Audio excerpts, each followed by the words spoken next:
ఈ రాష్ట్రంలో రా కదిలి రా అనేటువంటి బహిరంగ సభల్ని మా నాయకుడు నారా చంద్రబాబు నాయుడు గారు ప్రతి పార్లమెంటు పరిధిలో నిర్వహిస్తున్నారు. ఎక్కడ చూసినా ఇసుకేస్తే రాలని జనాభా, లక్షలాది మంది, గ్రౌండ్ అంతా ఫుల్ అయిపోయి బయట కూడా 2-3 కిలోమీటర్ల అవతల కూడా జనాభా ఉండేటువంటి పరిస్థితి ఈరోజు సాక్షాత్తు అన్ని టీవీలో చూస్తున్నాం. ఎందువలంటే ఈరోజు ఈ వైఎస్ఆర్ కాంగ్రెస్ పార్టీ చేసినటువంటి అవినీతి అక్రమాలని ప్రశ్నించేందుకు రా కదిలి అనేటువంటి ప్రోగ్రాంని బాబు గారు ఏర్పాటు చేసుకున్నారు. ఖచ్చితంగా రా కదిలి ప్రోగ్రాంలో పిల్లల నుంచి పెద్దల దాకా అందరూ కూడా బ్రహ్మాండంగా పాల్గొంటూ ఉత్సాహంగా ఈరోజు ఆ కార్యక్రమంలో విజయవంతంగా జరిగేటువంటి పరిస్థితి ఈరోజు చూస్తున్నాం.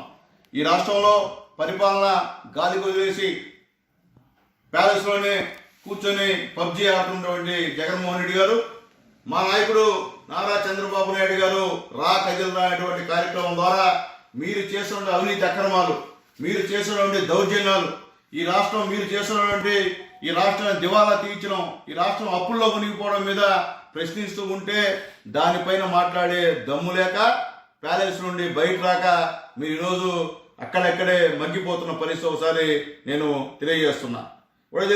ఈరోజు పరిశ్రమలు అప్పుడు కూడా మీ హయాంలో అప్పుడు రాలా, ఉన్న పరిశ్రమలన్నీ కూడా బయటికి తరిమేసినటువంటి పరిస్థితి ఈరోజు. అట్లాగే ఈ రాష్ట్రంలో గతంలో ఉన్నటువంటి సంక్షేమ కార్యక్రమం అన్నీ కూడా ఆపేసిన గవర్నమెంట్ ఏదైనా ఉంటే అది వైఎస్ఆర్సీపీ గవర్నమెంట్ అని చెప్పి నేను తెలియజేస్తున్నా. ఈరోజు చంద్రబాబు నాయుడు గారు మీద పెట్టినటువంటి అక్రమ కేసులు 3 కేసుల్లో హైకోర్టు బెయిల్ ఇవ్వడం నిజంగా చాలా సంతోషం. ఎందువల్లంటే దాంట్లో ఏం లేకపోయినా మీరు కావాలని పని కట్టుకొని ఏదో ఒకటి చేసి బాబు గారిని లాభం పెట్టాలనేటువంటి కుట్రలో భాగంగా మీరు ఆ కేసులు పెట్టడం, ఆ కేసులన్నీ కూడా బాబు గారికి దీంట్లో సంబంధం లేదని చెప్పి 3 కేసుల్లో కూడా బెయిల్ను చూస్తుంటే మీరు చేస్తున్నటువంటి మోసాలు ఈ ప్రజలకి అర్థమవుతుందని చెప్పి నేను తెలియజేస్తున్నా. అట్లాగే ముఖ్యంగా ఈ యొక్క రాష్ట్రంలో మొత్తం దివాలా తీసి ఈ రాష్ట్రంలో ప్రతి ఒక్కరిపైన కొన్ని లక్షల అప్పు పెట్టారంటే నిజంగా ఇంత దౌర్భాగ్యమైన పరిస్థితి అర్థమవుతుందని చెప్పి నేను తెలియజేస్తున్నా. ఈరోజు మున్సిపల్ వర్కర్స్ మీ జీవానికి గడస్తా మొత్తం మున్సిపాలిటీల్లో చెత్త మొత్తం టన్నులు పెరిగిపోయి వాళ్ళకి అనారోగ్యం, ప్రజలు అనారోగ్యంగా మీ జీవానికి గడస్తా ఈరోజు ఇబ్బంది పడుతున్న కార్యక్రమం. ఈరోజు అన్యాయంగా అంగన్వాడీ కార్యకర్తలు, అంగన్వాడీ టీచర్స్ మీరు ఎలక్షన్లో ఏం చెప్పారు, నేను వస్తే తెలంగాణ కన్నా ఎక్కువ జీతం ఇస్తా, ఈసారి ఒక్కసారి అవకాశం అని చెప్పి మీరు వాళ్ళు మోసం చేసి ఈరోజు వాళ్ళపైన మీరు చట్టాలు ప్రయోగించి ఈరోజు బలవంతంగా ఈడ్చుకొని వెళ్ళి మీరు పోలీసుల ద్వారా దౌర్జన్యం చేస్తున్నారంటే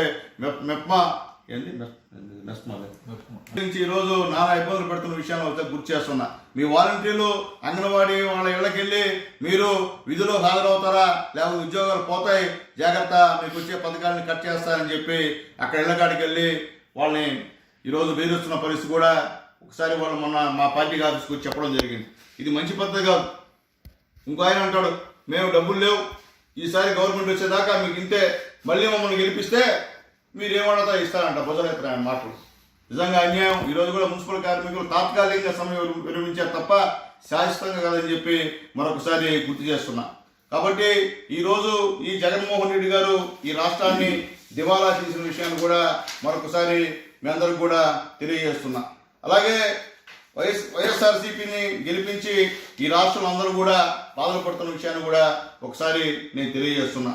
అలాగే మొత్తం ఏముంటే అది రద్దు చేసేటువంటి గవర్నమెంట్ మీది, ఏదైనా గవర్నమెంట్ సంబంధించినటువంటి ఏమైనా ఆస్తులున్నా కానీ వాటిని కూల్చేసేటువంటి గవర్నమెంట్ మీది. అట్లాగే భూ రక్షణ భూ చట్టం ఒకటి తెచ్చి అనేక ఇబ్బందులు పెట్టేటువంటి కార్యక్రమం.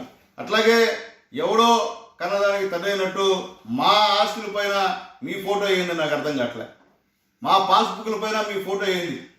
మీరేమన్నా మాకేమన్నా మా తాత ముత్తాతకి ఏమన్నా మీకేమన్నా బంధుత్వం ఉందో అర్థం కాని పరిస్థితి. ఈ రాష్ట్రంలో ఉన్నటువంటి అన్ని పాస్బుక్ల మీద మీ ఫోటో అన్యాయం. మా తాతలు తండ్రులు సంపాదించినటువంటి పొలాలపైన మీ ఫోటో వేయడం అంతకన్నా అన్యాయం అని చెప్పి నేను తెలియజేస్తున్నా.